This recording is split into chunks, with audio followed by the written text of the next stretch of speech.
नमस्कार, जय हिंद। साथियों, आज हमारे देश की जनता को निरुत्साहित करने के लिए, उसको डराने के लिए या उसको सड़कों पे लाने के लिए तरह तरह के हथकंडे अपनाए जा रहे हैं।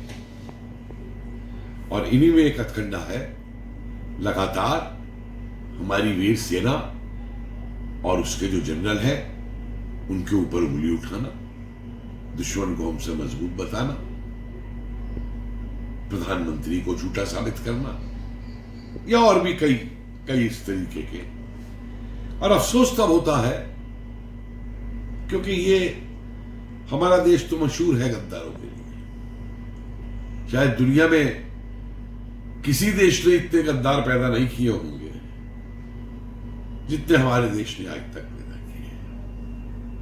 देश को गुलाम बनवाने में, देश की आजादी को बेचने में, युद्ध हरवाने में एक से एक बढ़कर कई गद्दारों ने काम किया। और आज ऐसे ही गद्दार बड़े जोर शोर के साथ सक्रिय हैं, क्योंकि अब इनकी पीठ पे केवल कोई विदेशी देश ही नहीं है, बल्कि सोरोस जैसे आतंकवादी, अराजकतावादी अपने पैसे के साथ मौजूद हैं। अभी 2 दिन पहले एक देश की सुरक्षा की चुनौतियों को लेकर के सम्मेलन हुआ देहरादून के अंदर। मैं समझता हूं बहुत अच्छा सम्मेलन था। बहुत से नए नए मुद्दे भी उठाए गए, नई नई बातें भी पता चली। और इसी सेमिनार के अंदर एक ऐसा व्यक्ति मौजूद था जो कि अपने को अवकाश प्राप्त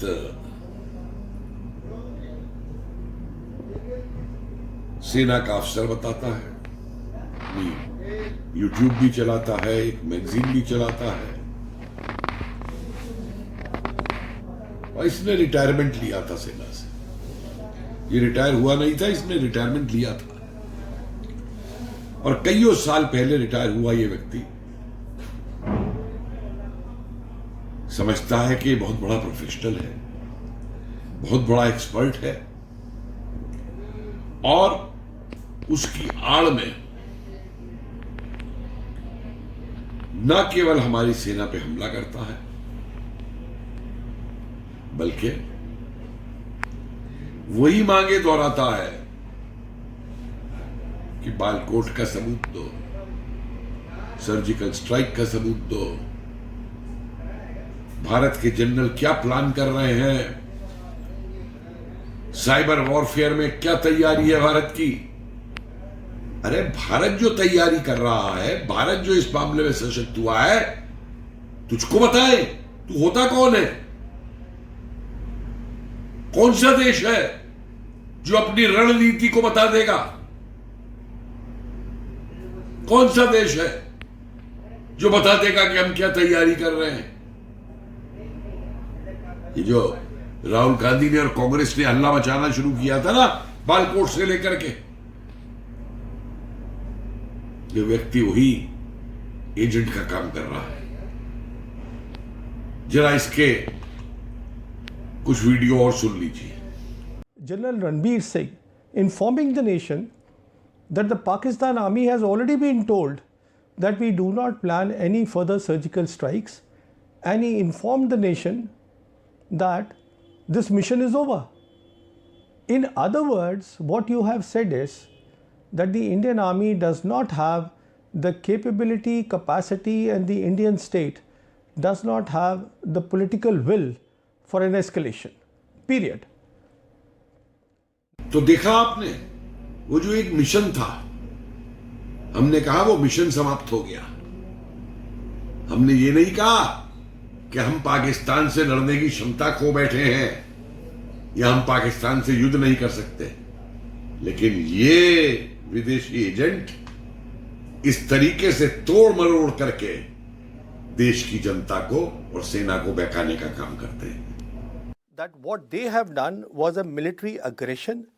We have accepted what they have done was an act of war. We did not retaliate.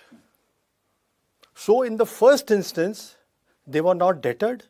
In the second instance, we did not have A, the political will to retaliate, and B, we did not have the military capabilities to retaliate. सुन लीजिए कि उन्होंने हमला किया और हमारे में कोई भी राजनीतिक वो नहीं है इच्छा कि हम उसके हमले का जवाब दे सकें। अरे रिटार्डेड आदमी, तुझको मालूम भी है कि भारत की इच्छा शक्ति क्या है? हां, तुम जैसी इच्छा शक्ति नहीं है भारत की और भारतीयों की जो विदेशियों को गुणगान करो और इस तरीके की उल्टी सीधी बात यहां पे फैलाओ। I have not heard any Pakistan serving officer, less their chief, talk about nuclear weapons. Nuclear weapons have been spoken of and written of by Pakistan Prime Minister Imran Khan and some of their ministers. But honestly, they don't matter because they are not the ones who control the nuclear weapons in that country. What matters is what is the Pakistan army or the Pakistan military saying? They haven't raised the bogey. Now coming to why I say under these circumstances where we have the veterans, we have the serving leadership, top military leadership talking like this. तो ये महाशय कह रहे हैं कि किसी भी Pakistani army के जनरल ने, किसी भी पाकिस्तानी आर्मी के अफसर ने कभी ये नहीं कहा कि हम एटम बम का इस्तेमाल करेंगे। तो हम क्यों एटम बम का आग लगाए रहते हैं? अरे ये भूल गए कि उनके तो मंत्री पौए पौए भर के एटम बम की बात कर रहे थे, लेकिन ये बहुत बड़े प्रोफेशनल हैं, इनको ये दिखाई नहीं देता। ये तो कहते हैं एटम बम गए जमाने की बात है। एटम बम गए जमाने की बात है तो फिर यहां हल्ला क्यों मचा रहे हो भाई? तुम चाहते हो कि भारतीय सेना जो है एटम बम की बात को कभी उसको थ्रेट ना ले, उसका जवाब देने की तैयारी ना करे। और ये तो ये इनके जिनकी ये चीन की हिमायत करते हैं ना, उनकी जो पार्टी है देश के अंदर यहाँ पे गुलाम सीपीआईएम वाले, वो तो कहते हैं हम भारत के एटम बमों को खत्म ही कर देंगे। ये है इन देशद्रोहियों का चेहरा। In 1971, there was a give and take of territory in the western sector, and the ceasefire line, it came to be known, it acquired a new name called line of control. If we had beaten them like we keep claiming decisively, then the military line would have been obliterated. Where was the need for the military line to be there? It never happened. और देखिए ये महानुभाव कह रहे हैं कि 1971 में हमने युद्ध नहीं जीता था, हमने तो गिव एंड टेक किया था। सारी दुनिया कहती है हमने युद्ध जीता था, पाकिस्तानी खुद कहते हैं कि वो युद्ध में पिटे थे, लेकिन ये कहता है कि हमने युद्ध नहीं जीता था 1971 का।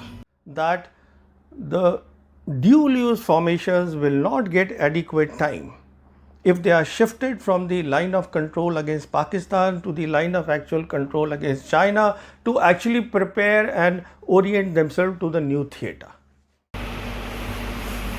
और ये श्रीमान जी ये भी कहते हैं कि भारतीय सेना, भारतीय एयरफोर्स इतने बेवकूफ हैं कि वो ये कभी स्टडी ही नहीं करते कि पीएलए क्या कर रही है, चीन की सेना क्या कर रही है, चीन की एयरफोर्स क्या कर रही है। अरे तुझे सब कुछ मालूम है, तुझे हमारी मिलिट्री इंटेलिजेंस अपने राज बताएगी कि वो क्या कर रही है, तुझे बताएगा कोई कि क्या क्या क्या कार्य किए जा रहे हैं इस बारे के अंदर। लेकिन नहीं, तुझको ये बोलना जरूरी है। और तो और इस वाले वीडियो में ये तो कहता है कि डिप्लोमेसी का रोल ही नहीं है युद्ध के अंदर। इसको मालूम नहीं है कि कोई भी युद्ध होने से पहले डिप्लोमेसी चलती है। बड़ी पुरानी कहावत है कि war is politics stained with blood, before the war it is fought with words by politicians, when politicians fail soldiers take over. लेकिन इसको ये नहीं मालूम है। और ये तमाम देखिए, इसके मैं कुछ वीडियो जो है उनके हेडिंग डाल रहा हूं। ये तो पाकिस्तान का जो ग्लोबल टाइम्स है उसको भी अपने इंटरव्यू देता है और वहां भी भारतीय सेना की और भारतीय नीतियों की आलोचना करता है। अपने आप को चीन का बड़ा भारी प्रोफेशनल एक्सपर्ट बताने वाला व्यक्ति इस बात का जवाब नहीं दे सकता कि ये जो पूरे विश्लेषण तू कर रहा है, तूने इसमें कहीं यह जिक्र किया कि चीन ने भारत पे 60 के दशक से आखिरी समय से एक प्रॉक्सी युद्ध चला रखा है। इसको यह नहीं दिखाई देता कि चीन अलगाववादियों और उन देश विद्रोही सैनिकों को तैयार करता है पूरे उत्तर पूर्व के राज्यों के अंदर, उनका समर्थन करता है, उनको शस्त्र देता है, उनको ट्रेनिंग देता है। इसको यह नहीं दिखाई देता कि पूरा नक्सलाइट मूवमेंट चीन ने भारत में खड़ा किया, हथियार भेज भेज करके, नक्सलाइट को ट्रेनिंग दे दे करके, उनका ब्रेन वॉश कर करके। इसको यह नहीं दिखाई देता, इसको यह नहीं दिखाई देता कि आज भी देश के अंदर ऐसे राजनीतिक दल मौजूद हैं जिन्होंने हमारे दुश्मन चीन के साथ गुप्त संधि की हुई है। ये वहां पे सोनिया और राहुल गांधी का नाम नहीं लेगा, इसके मुंह से यह नहीं निकलेगा कि सीपीआईएम सोवियत यूनियन के पतन के बाद से चीन को अपना गॉडफादर मानती है। ये उन राजनीतिक पहलुओं को नहीं देखेगा, ये उन गद्दारों को नहीं देखेगा, ये नहीं देखेगा कि 62 में क्या हुआ था, क्यों चीन ने एकदम से एक तरफा युद्ध विराम घोषित कर दिया था। क्या इस पे गौर किया कभी किसी ने? मैं बताता हूं आपको एक तरफा युद्ध विराम क्यों हुआ था, किस महीने में किया था युद्ध विराम चीन ने? एकदम बर्फ शुरू होते ही। क्यों? क्योंकि उस समय चीनी सेना है बर्फ के अंदर हमारे सैनिकों का मुकाबला नहीं कर सकती थी, जो आज भी गलवान ने साबित किया। तो चीन को यह डर था कि इससे पहले कि भारत अपने रिजर्व फोर्सेस को मैदानी इलाकों से ऊपर ले आए उनसे लड़ने के लिए, और भारत अपनी एयरफोर्स का इस्तेमाल करे, बेहतर यह है कि मैं युद्ध विराम करके पीछे लौट जाऊं। मैं उनकी ऐसी तैसी हो जाती।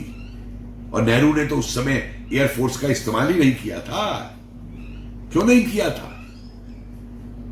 क्यों नहीं रिजर्व नीचे से लाया था? पूरा देश ये मांग रहा था। लेकिन ये व्यक्ति इन एनालिसिस में नहीं जाएगा। मेरी देशवासियों से निवेदन है कि ऐसे व्यक्तियों का जो हमारे सेना के जनरल्स की क्षमता तक के ऊपर उंगली उठा रहे हैं, ये हमारे जनरल्स को नाकारा बता रहे हैं, ये इनसे सावधान रहें। निरुत्साह होने की जरूरत नहीं है। हम सक्षम हैं पाकिस्तान की मिसाइल का जवाब देने का, चीन की मिसाइल का जवाब देने का। हम सक्षम हैं इनकी परमाणु ताकत का जवाब देने का। हमारा जवान सक्षम है। आज भी हमारा जवान 24 घंटे सियाचिन में खड़ा होके, जंगलों में खड़ा होके, रेगिस्तान में खड़ा होकर के आपकी और मेरी रक्षा कर रहा है, अपने परिवार से दूर रह करके। तो मेरा आपसे नम्र निवेदन है कि इस तरीके के एजेंटों से जो भ्रम फैला रहे हैं हमारी सेना के बारे में, अपने आप को एक्सपर्ट बता करके, उनके इस प्रोपेगेंडा से बचे। ये प्रोपेगेंडा कुछ नहीं है, बल्कि विदेशी शक्तियां पैसा देकर के इस प्रोपेगेंडे को, हमारे मनोबल को, हमारे सैनिकों के मनोबल को तोड़ने के लिए करवा रही है। जय हिंद।